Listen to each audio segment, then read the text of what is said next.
السلام علیکم۔ نبی کریم صلی اللہ علیہ وسلم کا حج کتاب سفر حج کی مشکلات اور ان کا ممکن حل سے ماخوذ۔ نبی کریم صلی اللہ علیہ وسلم نے صرف ایک بار حج کیا۔ اس حج کو 4 ناموں سے یاد کیا جاتا ہے: حجۃ البلاغہ، حجۃ الاسلام، حجۃ الوداع، حجۃ الاتمام والاکمام۔ 10 ہجری ماہ ذی القعدہ میں جب آپ صلی اللہ علیہ وسلم نے حج کا ارادہ فرمایا تو اعلان کرا دیا۔ اس اعلان پر تقریباً 1,24,000، کچھ روایتوں میں 1,44,000 لوگ مکہ مکرمہ پہنچتے پہنچتے آپ کے ساتھ ہو گئے۔ آپ صلی اللہ علیہ وسلم نے 25 ذی القعدہ 10 ہجری کو ظہر کی نماز کے بعد کوچ کیا اور مدینہ سے 6 میل دور میقات ذوالخلیفہ میں قصر کر کے عصر کی نماز پڑھی اور شب گزاری۔ ظہر کے بعد غسل کر کے احرام باندھا اور اپنی اونٹنی پر سوار ہو کر بآواز بلند تلبیہ پڑھا۔ آپ صلی اللہ علیہ وسلم نے حکم دیا کہ جو قربانی کے جانور ساتھ لائے ہیں وہ حج قران کی نیت کرے اور جو نہیں لائے ہیں وہ حج تمتع کی نیت کرے۔ ام المومنین حضرت عائشہ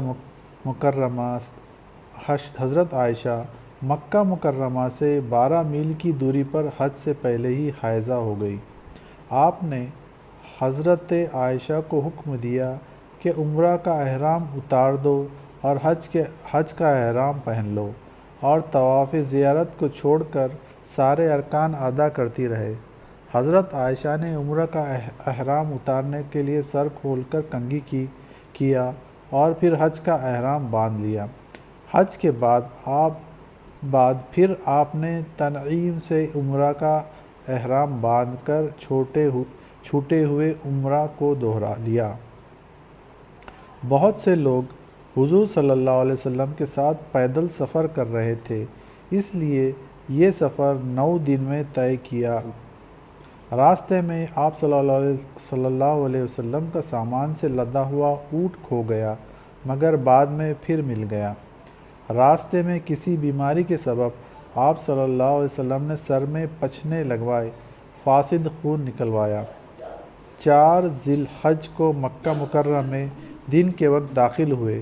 خانہ کعبہ پر نظر پڑی تو یہ دعا کی: اے اللہ، اس گھر کی تعظیم، تکریم و ہیبت میں اضافہ فرما۔ جو شخص اس گھر کو شرف و عظمت دے اور اس کا حج و عمرہ کرے تو اس کی تشریف، تکریم، تعظیم و نیکی میں اضافہ فرما، آمین۔ آپ صلی اللہ علیہ وسلم نے وضو فرما کر تحت المسجد نماز نہیں پڑھی بلکہ سیدھے طواف شروع کیا۔ طواف سے پہلے اجتباء کیا اور پہلے 3 چکروں میں رمل کیا اور بعد کے 4 چکر معمولی رفتار سے مکمل کیے۔ ہر چکر میں حجر اسود کا استلام، بوسہ دینا کیا اور رکن یمانی کو چھوا۔ روایت ہے کہ جب آپ صلی اللہ علیہ وسلم حجر اسود کے سامنے آئے تو محجن ایک عصا جس کا سر ٹیڑھا تھا سے اشارہ فرماتے اور پھر محجن کے سر کو بوسہ دیتے اور کبھی لب مبارک کو سنگ اسود پر رکھ کر بوسہ دیتے۔ طواف مکمل کر کے جب مقام ابراہیم پر تشریف لائے تو یہ آیت پڑھی: وَاتَّخِذُوا مِن مَّقَامِ إِبْرَاهِيمَ مُصَلًّى۔ ترجمہ: اور مقام ابراہیم کو نماز پڑھنے کی جگہ بنا لو۔ مقام ابراہیم پر آپ صلی اللہ علیہ وسلم نے 2 رکعت نماز ادا فرمائی۔ پہلی رکعت میں سورۃ کافرون اور دوسری رکعت میں سورہ اخلاص کی تلاوت فرمائی۔ نماز کے بعد حجر اسود کا بوسہ دیا، اس کے بعد آب زمزم نوش فرمایا اور اس کے بعد صفا پہاڑی کی جانب تشریف لے گئے اور پہاڑی کے قریب پہنچ کر یہ آیت تلاوت فرمائی: ان الصفا والمروہ من شعائر اللہ فمن حج البیت او اعتمر فلا جناح علیہ ان یطوف بہما ومن تطوع خیرا فإن اللہ شاکر علیم۔ کوہ صفا پر چڑھ کر بیت اللہ کی طرف رخ کیا اور توحید و کبریائی بیان فرمائی۔ لا الہ الا اللہ وحدہ لا شریک لہ لہ الملک و لہ الحمد وہو علی کل شیء قدیر۔ لا الہ الا اللہ وحدہ انجز وعدہ ونصر عبدہ وہزم الاحزاب وحدہ۔ ترجمہ: اللہ کے سوا کوئی معبود نہیں، وہ اکیلا ہے، اس کا کوئی شریک نہیں، بادشاہت اسی کی ہے، سب تعریف اسی کے لیے ہے اور وہ ہر چیز پر قادر ہے۔ اللہ کے سوا کوئی معبود نہیں، وہ تنہا ہے، اس نے اپنا وعدہ پورا کیا، اپنے بندے کی مدد فرمائی اور اس اکیلے نے تمام لشکروں کو شکست دے دی۔ پھر دعا مانگی اور یہ عمل 3 بار دہرایا۔ صفا سے مروہ کی طرف پیدل سعی شروع کی۔ جب ہجوم بڑھ گیا تو اونٹنی پر سوار ہو گئے، بطن وادی میں تیزی سے اور چڑھائی پر آہستہ سے چلے۔ مروہ پہنچ کر ویسا ہی تکبیر اور دعا کا عمل کیا جیسا صفا پر کیا تھا، اس طرح 7واں چکر پورا کیا۔ سعی کے بعد آپ صلی اللہ علیہ وسلم نے سر کے بال نہیں منڈوائے۔ آپ صلی اللہ علیہ وسلم نے ارشاد فرمایا کہ جس شخص کے ساتھ قربانی کا جانور نہ ہو وہ عمرہ کے ارکان ادا کر کے احرام کھول دے۔ حج تمتع کرنے والوں کے پاس بھی اگر قربانی کرنے کی استطاعت نہ ہو یا جانور میسر نہ ہو تو ایام حج میں 3 روزے رکھے اور باقی 7 روزے اپنے گھروں پر پہنچ کر رکھے۔ آپ امت کے لیے آسانی پسند کرتے تھے۔ آپ صلی اللہ علیہ وسلم امت کے لیے آسانی پسند کرتے تھے، اس لیے آفاقی کے لیے آپ صلی اللہ علیہ وسلم نے حج تمتع کو زیادہ پسند کیا۔ عمرہ کے بعد آپ صلی اللہ علیہ وسلم نے مکہ کے باہر 4 دن قیام فرمایا، اس دوران نماز قصر کر کے ادا فرمائیں۔ 8 ذی الحج 10 ہجری یوم ترویہ کو آپ اور تمام صحابہ نے مقام ابطح میں احرام باندھا، تلبیہ کہتے ہوئے مکہ مکرمہ سے مینا کی طرف روانہ ہوئے۔ مینا میں اپنے اپنے وقت پر ظہر، عصر، مغرب، عشاء کی نمازیں ادا کی۔ 9 ذی الحج کی رات بھی حضور صلی اللہ علیہ وسلم نے مینا میں بسر فرمائی۔ فجر ادا کی، سورج نکل آیا تو عرفات روانہ ہوئے۔ عرفات میں آپ صلی اللہ علیہ وسلم نے نمرہ مقام پر کمبل کے خیمے میں قیام فرمایا۔ زوال کے بعد اونٹنی قصوہ کو تیار کرنے کا حکم دیا، اس پر سوار ہو کر بطن وادی میں تشریف لائے اور لوگوں کو خطبہ فرمایا۔ آپ صلی اللہ علیہ وسلم کا یہ خطبہ حجۃ الوداع کے نام سے یاد کیا جاتا ہے۔ یہ خطبہ تو مختصر تھا مگر اس میں انسانوں کے لیے دنیا اور آخرت کی کامیابی کا نچوڑ موجود ہے۔ خطبہ حجۃ الوداع کے بعد حضور صلی اللہ علیہ وسلم اونٹنی سے اترے اور حضرت بلال کو فرمایا کہ اذان دو۔ اذان دی گئی اور آپ صلی اللہ علیہ وسلم نے نماز ظہر اور عصر 2 رکعت کر کے ایک کے بعد ایک قصر پڑھائی۔ اہل مکہ جو آپ کے ساتھ حج کے لیے آئے تھے وہ مقامی تھے مگر انہوں نے بھی حضور صلی اللہ علیہ وسلم کے ساتھ ہی قصر نماز پڑھی۔ نماز سے فارغ ہو کر حضور صلی اللہ علیہ وسلم قصوہ اونٹنی پر سوار ہوئے اور میدان عرفات میں آئے اور وہاں دامن کوہ میں بڑے بڑے پتھروں پر قبلہ رخ ہو کر اونٹنی پر کھڑے ہوئے اور دعا و زاری شروع کی یہاں تک کہ آفتاب غروب ہو گیا۔ پھر آپ صلی اللہ علیہ وسلم نے فرمایا کہ جس جگہ پر ہم کھڑے ہیں یہی مخصوص جگہ نہیں ہے، جہاں چاہے کھڑے ہو۔ عرفات میں آپ صلی اللہ علیہ وسلم نے دعا کے لیے سینے تک ہاتھ اٹھاتے تھے اور اس طرح دعا مانگتے تھے جیسے کوئی مسکین روٹی طلب کرتا ہے۔ آپ صلی اللہ علیہ وسلم کا ارشاد ہے کہ حج یوم عرفہ ہے۔ آپ صلی اللہ علیہ وسلم کا ارشاد ہے کہ حج یوم عرفہ ہے اور بہترین دعا یوم عرفہ کی دعا ہے۔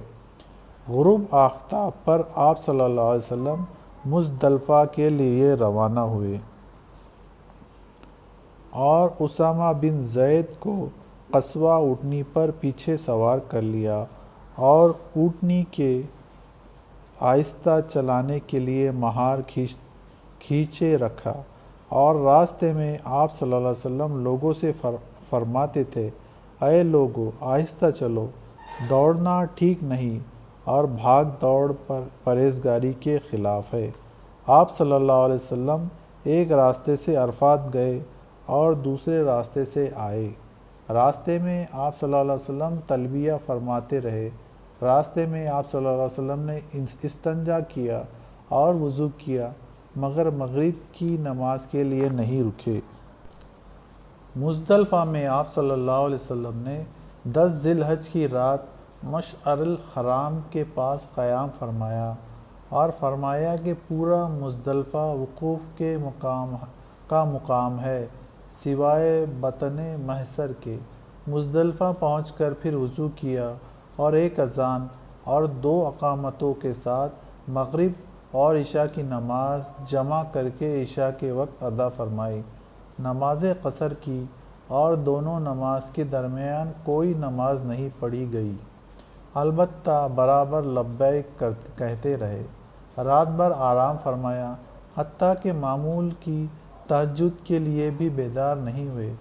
فجر کی سفیدی پھیلنے کے بعد نماز فجر ادا فرمائی۔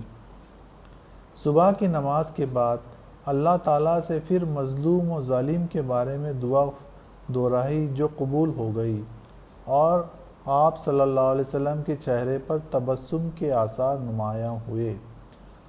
حضرت سودا اور اہل بیت کے کمزور افراد کو رات ہی میں مینا جانے کی اجازت دے دی۔ ساتھ ہی میں حضرت عبداللہ بن عباس تھے۔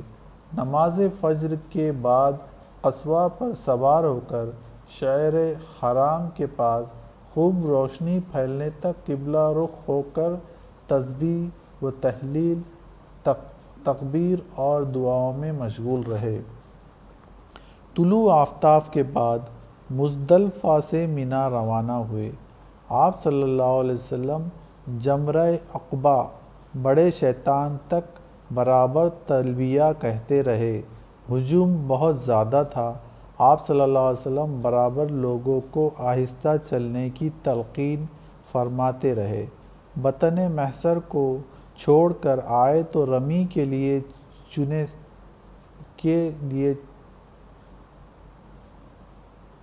چنے سے بڑے اور چھوٹے بیر سے کسی قدر چھوٹی کنکری جمع کرنے کا حکم دیا۔ رمی کے لیے چنے سے بڑے اور چھوٹے بیر سے کسی قدر چھوٹی کنکری جمع کرنے کا حکم دیا۔ لوگوں نے تعمیل کی۔ فضل بن عباس رضی اللہ عنہ نے آپ صلی اللہ علیہ وسلم کے لیے 7 کنکریاں چنیں۔ آپ صلی اللہ علیہ وسلم جمرہ عقبہ کے قریب پہنچ کر ایک درخت کے نیچے رک گئے۔ اس وقت آپ کے داہنی جانب مینا اور بائیں جانب مکہ مکرمہ تھا۔ آپ صلی اللہ علیہ وسلم نے قصوہ پر ہی ہر بار اللہ اکبر کہہ کر 7 کنکریاں جمرہ عقبہ بڑے شیطان پر ماری۔ یہ رمی یہ رمی جمار آپ نے آفتاب کے طلوع ہو جانے کے بعد فرمائی اور تلبیہ موقوف کر دیا۔ چاشت کا وقت تھا۔ آپ صلی اللہ علیہ وسلم نے اونٹنی پر بیٹھ کر فرمایا، مجھ سے مناسک حج سیکھ لو۔ مجھے نہیں معلوم کہ اس حج کے بعد دوسرا حج کر سکوں گا یا نہیں۔ مجھے نہیں معلوم کہ اس حج کے بعد دوسرا حج کر سکوں گا یا نہیں۔ جمرہ عقبہ سے آپ منا کے لیے روانہ ہوئے۔ حضرت اسامہ ساتھ بیٹھے دھوپ سے بچنے کے لیے چادر تانے ہوئے تھے۔ حضرت بلال قصوہ کی مہار تھامے ہوئے تھے۔ اس کے بعد آپ صلی اللہ علیہ وسلم نے خطبہ دیا۔ 10 ذی الحج کے اس خطبے کے بعد قرآن شریف کی سورۃ مائدہ کی آیت نمبر 3 نازل ہوئی، جس کا مفہوم یہ ہے کہ آج میں نے تمہارے دین کو تمہارے لیے مکمل کر دیا اور نعمت تم پر پوری کر دی اور تمہارے لیے اسلام کو تمہارے دین کی حیثیت سے قبول کر لیا۔ کچھ روایتوں کے مطابق یہ آیات عرفات کے خطبے کے بعد نازل ہوئی۔ امام شافعی رحمۃ اللہ علیہ فرماتے ہیں کہ اس خطبے میں آپ صلی اللہ علیہ وسلم نے مناسک حج بیان فرمایا۔ خطبے کے بعد آپ صلی اللہ علیہ وسلم سے پوچھا گیا کہ قربانی و کنکریاں مارنے اور بال کٹوانے میں ارکان آگے پیچھے ہو جائے تو کیا حکم ہے؟ آپ صلی اللہ علیہ وسلم نے فرمایا، لا حرج، لا حرج، یعنی کوئی مضائقہ نہیں، کوئی مضائقہ نہیں۔ یہاں سے آپ صلی اللہ علیہ وسلم قربان گاہ کی طرف تشریف لے گئے اور حضرت انس بن مالک کے مطابق 7 اونٹ اپنے ہاتھوں سے قربان کیے۔ اس کے بعد حضرت علی کے ساتھ 56 اونٹ قربان کیے اور حضرت علی نے 37 اونٹ قربان کیے۔ اس طرح کل 100 اونٹ قربان کیے۔ قربانی کے بعد آپ صلی اللہ علیہ وسلم نے سر منڈائے۔ حضرت معمر بن عبداللہ عددی نے رضی اللہ عنہ نے آپ صلی اللہ علیہ وسلم کا سر منڈا۔ سارے بال ایک ایک 2 حاضرین میں تقسیم کر دیے گئے۔ آپ صلی اللہ علیہ وسلم نے سر منڈانے والوں کے لیے 3 بار اور ترشوانے والوں کے لیے 1 بار دعا فرمائی۔ زوال آفتاب سے پہلے آپ صلی اللہ علیہ وسلم طواف زیارت کے لیے مکہ مکرمہ روانہ ہوئے۔ لوگوں کے ہجوم کی وجہ سے قصبہ پر ہی سوار ہو کر بیت اللہ کی طرف طواف فرمایا۔ قصبہ ہی پر سوار ہو کر بیت اللہ کا طواف فرمایا۔ طواف کے بعد زمزم پر تشریف لے گئے اور پانی نوش فرمایا۔ حضرت عباس رضی اللہ عنہ نے کھجور کا شربت پیش کیا تو وہ بھی نوش فرمایا۔ حضرت عباس نے پانی پلانے کی خدمت کی خاطر 11، 12، 13 ذی الحج کی رات میں منا کی بجائے مکہ میں رہنے کی اجازت طلب کی۔ آپ صلی اللہ علیہ وسلم نے اجازت دے دی۔ اس کے بعد آپ صلی اللہ علیہ وسلم منا واپس تشریف لے گئے۔ 11، 12، 13 ذی الحجہ کو تینوں جمروں کو کنکریاں ماری۔ جمرہ اولیٰ پر رمی کے بعد قبلہ رخ ہو کر ہاتھ اٹھا کر بڑی دیر تک دعا مانگی، اتنی دیر کہ ایک آدمی اس میں سورہ بقرہ پڑھ لے۔ جمرہ وسطیٰ پر بھی ایسا کیا۔ جمرہ عقبہ پر کنکریاں ماری لیکن ٹھہرے نہیں، واپس چلے آئے۔ ایام تشریق کے وسط میں سورۃ العصر نازل ہوئی۔ آپ صلی اللہ علیہ وسلم نے 10، 11، 12، 13 ذی الحجہ کو روزہ رکھنے سے منع فرمایا۔ آپ صلی اللہ علیہ وسلم نے فرمایا کہ یہ کھانے پینے کے اور ذکر کے دن ہیں۔ آخری دن زوال کے بعد رمی فرمائی اور منا سے مکہ کے لیے روانہ ہوئے۔ رات میں مکہ مکرمہ سے باہر محصب معابدہ میں قیام فرمایا۔ حضرت عائشہ نے تنعیم سے عمرہ کیا۔ یہ 14 ذی الحجہ کی رات تھی۔ 14 ذی الحجہ کو سحری کے وقت بیدار ہو کر طواف وداع کے لیے مسجد حرام تشریف لے گئے۔ طواف کے بعد ملتزم پر وقوف فرمایا۔ یہاں سے چاہ زمزم پر جا کر خود اپنے دست مبارک سے ڈول کھینچا، قبلہ رو ہو کر پانی نوش فرمایا اور بچا ہوا پانی کنویں میں ڈال دیا۔ بیت اللہ سے وداع ہوتے ہوئے آپ صلی اللہ علیہ وسلم مغموم، آبدیدہ، حزن و ملال سے مغلوب تھے۔ آپ صلی اللہ علیہ وسلم سورج نکلنے سے پہلے ماہ احباب مکہ سے روانہ ہو گئے اور مقام ذی طویٰ میں جا کر پڑاؤ ڈالا، وہیں رات گزاری اور صبح کو مدینہ منورہ کے لیے راستے پر گامزن ہوئے۔ یہیں سے دوسرے مسلمان اپنے اپنے وطن کو جانے والے راستوں پر چل پڑے۔ آپ صلی اللہ علیہ وسلم نے کل 10 دن مکہ میں قیام فرمایا تھا، نماز میں قصر ادا کیا۔ سلام کے بعد ارشاد فرماتے تھے، مکہ والو سنو، اپنی نمازیں پوری کرو، ہم تو مسافر ہیں۔ سفر میں ایک مقام خم آیا جو جحفہ سے 3 میل پر ہے۔ یہاں نماز ظہر کے بعد صحابہ کرام کو حمد و ثنا کے بعد فرمایا، میں تمہارے درمیان 2 امر عظیم چھوڑے جاتا ہوں۔ میں تمہارے درمیان 2 امر عظیم چھوڑے جاتا ہوں، قرآن مجید اور میری سنت۔ قرآن مجید اور میری سنت، ان کے حقوق کی رعایت رکھنا، یعنی مضبوطی سے پکڑے رہنا۔ یہ دونوں چیزیں تم سے جدا نہ ہوں تاآں کہ تم حوض کوثر پر مجھ سے آ ملو۔ آمین۔ حجۃ الوداع کے موقع پر 6 مقامات پر رسول اللہ صلی اللہ علیہ وسلم نے کافی دیر رک کر دعا مانگی۔ وہ مقامات یہ ہیں: صفا کی پہاڑی، مروہ کی پہاڑی، عرفات ظہر کے بعد سے غروب آفتاب تک، مزدلفہ فجر کی نماز سے طلوع آفتاب تک، جمرہ اولیٰ یعنی چھوٹے شیطان۔ آپ صلی اللہ علیہ وسلم نے اتنی دیر دعا کی کہ ایک آدمی سورہ بقرہ 2.25 پارہ پڑھ دے۔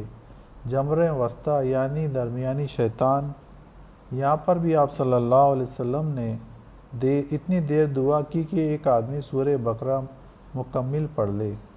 حضور صلی اللہ علیہ وسلم کی بیماری ماہ سفر کے آخر میں سر درد اور بخار سے شروع ہوئی۔ لوگوں نے نیمونیا خیال کیا۔ آپ صلی اللہ علیہ وسلم نے ام البشر سے فرمایا، یہ وہ مرض ہے جو میں نے تیرے بیٹے کے ساتھ خیبر میں گوشت کا ٹکڑا چکھ لیا تھا، آج اسی زہر کی تکلیف سے رگِ جان پھٹی جاتی ہے۔ صحیح بخاری۔ تقریباً 14 دن بیمار رہنے کے بعد اور حج الوداع کے 91ویں دن آپ صلی اللہ علیہ وسلم نے اس دار فانی سے کوچ کیا اور رفیق اعلیٰ سے جا ملے۔ اللہ ہم سب کو عمل کی توفیق عطا فرمائے، حج کے تمام ارکان ہم پہ آسان فرمائے اور حج مبرور اور حج مقبول عطا فرمائے، آمین۔